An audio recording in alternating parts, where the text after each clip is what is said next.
So we're looking out over Gardiners Bay here in Lazy Point on a beautiful beach, but this beach, like many others, has a problem with erosion. So we're talking about sea level rise and coastal erosion. So you can see this house is basically right in the water when it comes to high tide. Suffered a lot of erosion, lost about 20 feet of dune in Hurricane Sandy in just one storm event back in 2012. It's now 2016, and some grass has started to grow back. We've done beach sand fencing here, which is what we're talking about for this project.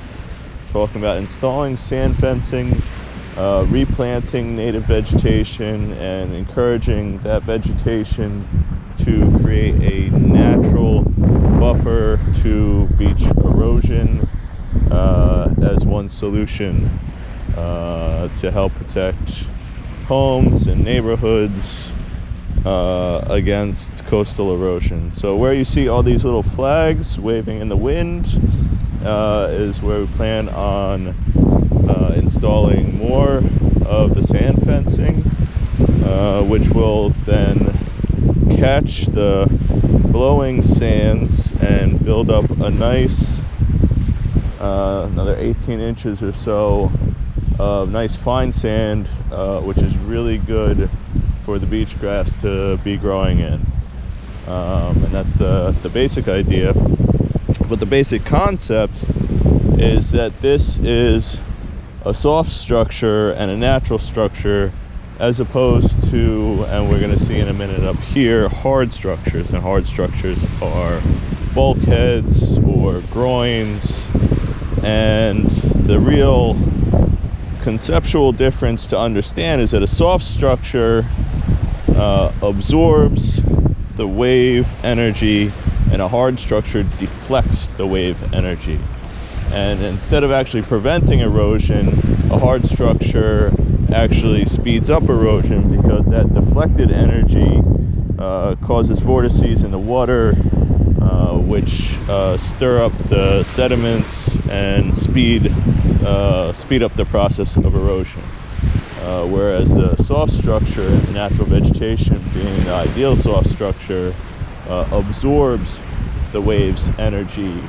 And so even though you might lose a certain amount of dune in one given storm event, that dune can grow back and can be encouraged to grow back, to be there to absorb that storm's energy in the next event, and thereby protecting the homes and protecting the neighborhood in general. Because it's not just the houses that are on the beach, but it's the houses that are directly inland, which are protected from flooding by the natural dune.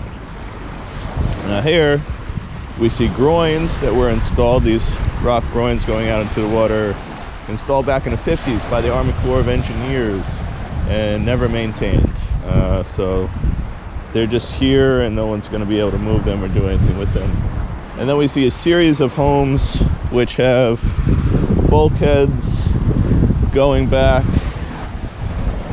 dating back to probably the 60s in different stages. We have newer bulkheads, we have older bulkheads, we have wooden bulkheads with lawn planted right up to what is essentially the water's edge.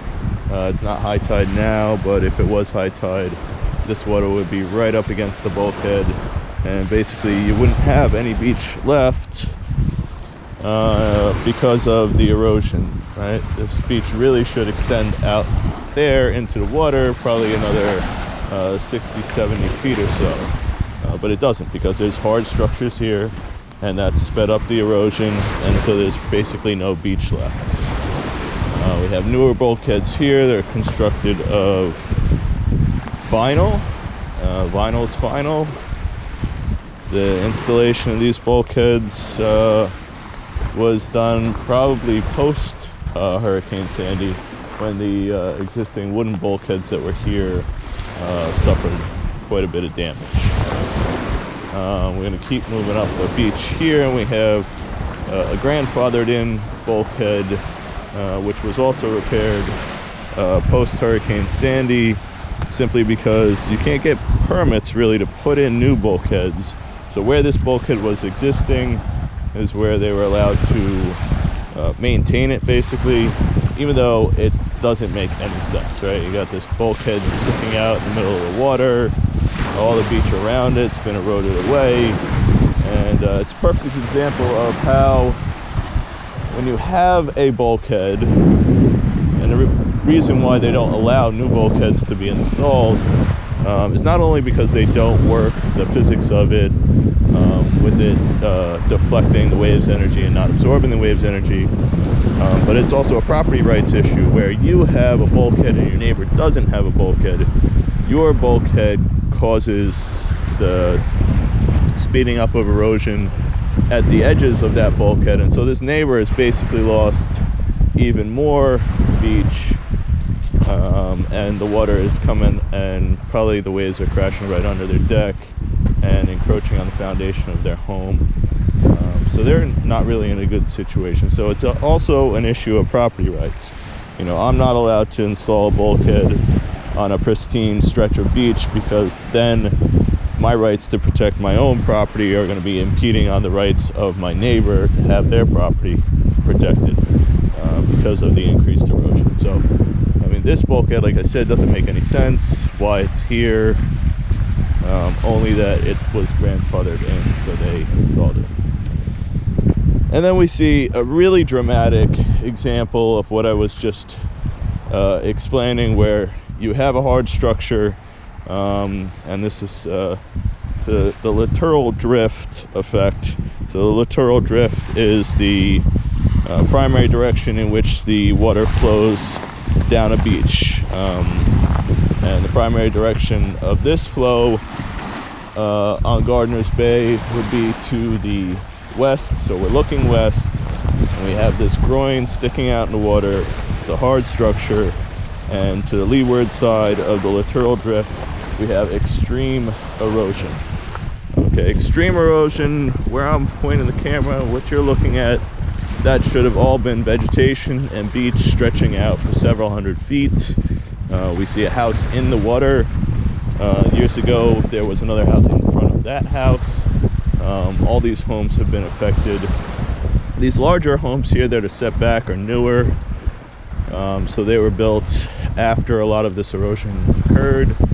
But you know, one example, we had one storm that wasn't even a particularly heavy weather event, and that beach lost 12 to 16 feet of vegetation overnight just from one small storm, not a hurricane size event, just a regular storm.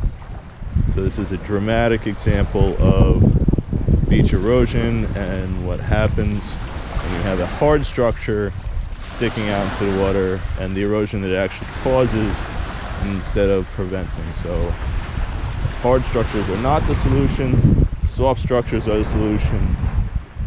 Vegetation is the best solution. Natural defenses against beach erosion